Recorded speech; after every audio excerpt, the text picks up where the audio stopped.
Hello friends, welcome back to our YouTube channel safety standard Vinay. Friends, आज का अपना topic है एक्सकेवेशन, यानी कि एक्सकेवेशन किसे कहते हैं। एक्सकेवेशन करते समय हमें किन किन खतरों का सामना करना पड़ सकता है और उस खतरे से बचने के लिए हमें क्या क्या प्रिकॉशन लेना चाहिए। आज हम इन्हीं सभी के बारे में बात करने वाले हैं, तो चलिए वीडियो को शुरू करते हैं।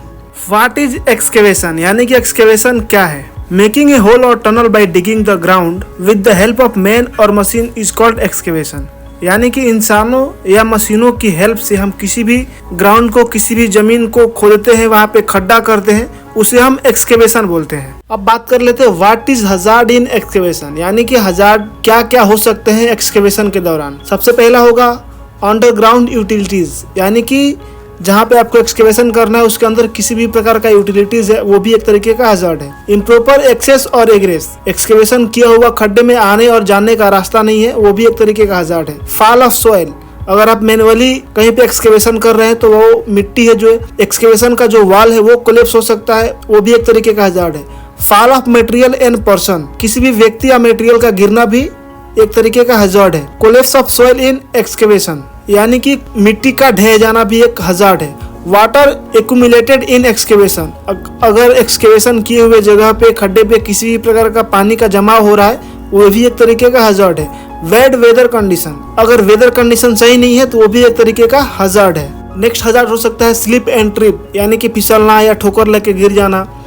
Near by vehicle movement in excavation, आपके एक्सकेवेशन एरिया के आसपास अगर किसी भी प्रकार का व्हीकल का मूवमेंट है, वो भी एक तरीके का हजार्ड है। Near by any also stand structure, यानी कि अगर किसी भी प्रकार का स्ट्रक्चर अगर आपके आसपास एक्सकेवेशन एरिया के पास है, वो भी एक तरीके का हजार्ड है।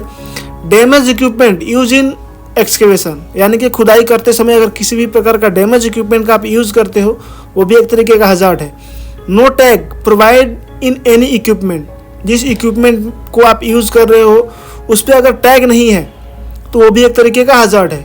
इनकॉम्पिटेंट वर्कर इन एक्सकेवेशन, जो भी वर्कर्स है, जो भी क्रू मेंबर है जो एक्सकेवेशन का कार्य कर रहे हैं, अगर वो कॉम्पिटेंट नहीं है तो वो भी आपके साइड पे एक तरीके का हजार्ड है। No proper shoring and benching sloping shielding, यानी कि अगर आप एक्सकेवेशन करते समय सोरिंग, बेंचिंग, स्लोपिंग या सील्डिंग मेथड का यूज नहीं करते हैं तो वो भी एक तरीके का हजार्ड हो सकता है।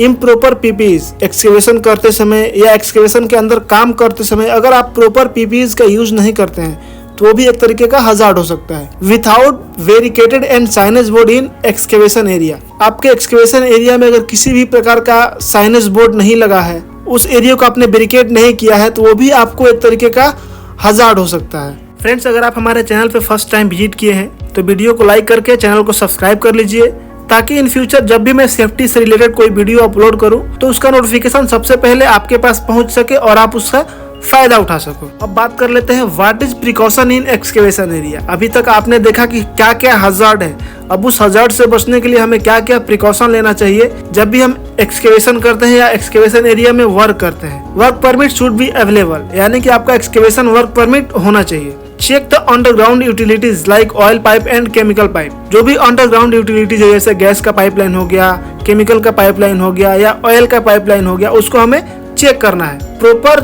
Check from detector of ground, यानी कि जो भी ग्राउंड डिटेक्टर मशीन है उसके थ्रू हमें चेक करना है। प्रॉपर हाउसकीपिंग, जहाँ भी हमें वर्क करना है, एक्सकेवेशन करना है या ऐसे एरिया में हमें काम करना है तो वहाँ पे हमें प्रॉपर हाउसकीपिंग रखना है। No use to damage equipment, कभी भी हमें एक्सकेवेशन के लिए या एक्सकेवेशन वाले एरिया में काम करते समय डैमेज इक्विपमेंट का यूज नहीं करना है। No movement vehicle nearby excavation, यानी कि जहाँ एक्सकेवेशन हो रहा है उसके आसपास किसी भी हेवी व्हीकल का मूवमेंट को रोकना है। Barricaded and signage board this excavation area, उस एरिया को हमें बैरिकेड करना है, वहाँ पे एक्सकेवेशन का हमें साइनेज बोर्ड लगाना चाहिए। Proper should be flagman for vehicle movement available in excavation area, जहाँ भी हमें एक्सकेवेशन हो रहा है अगर वहाँ पे किसी भी प्रकार का व्हीकल का मूवमेंट है तो हमें वहाँ पे फ्लैगमैन को असाइन करना चाहिए। If any tools use in excavation area then colour code provided, अगर किसी भी प्रकार का टूल्स आप यूज कर रहे हो एक्सकेवेशन एरिया में तो आपको उसमें ये चेक करना है कि वो जो हमारा मंथली कलर कोड होता है वो कलर कोडेड होना चाहिए। All competent person involve in excavation, यानी कि आपके एक्सकेवेशन में जो भी पर्सन है वो कॉम्पिटेंट होने चाहिए। Proper should be shoring, sloping, shielding and in excavation, यानी कि जो भी सोरिंग, बेंचिंग, स्लोपिंग, सील्डिंग का प्रोसीजर है उसे हमें फॉलो करना चाहिए। No accumulate water in excavation, हमारे एक्सकेवेशन एरिया में किसी भी प्रकार से पानी को इकट्ठा नहीं होने देना है। Check the flammable and toxic gases, जहां भी आपको खुदाई कर रहे हो तो एक्सकेवेशन एरिया में आपको फ्लेमेबल गैस और टॉक्सिक गैस को गैस मॉनिटरिंग के थ्रू चेक करना है, ताकि वहां पे जो भी आदमी काम कर रहे हैं उन्हें किसी भी प्रकार का नुकसान ना हो। फ्रेंड्स, आशा करते हैं आपको वीडियो पसंद आया होगा। अगर वीडियो पसंद आया है तो वीडियो को लाइक करके चैनल को सब्सक्राइब कर लीजिए और बेल आइकन प्रेस कर दीजिए। मिलते हैं किसी दूसरे वीडियो में दूसरे टॉपिक के साथ, तब तक के लिए थैंक यू।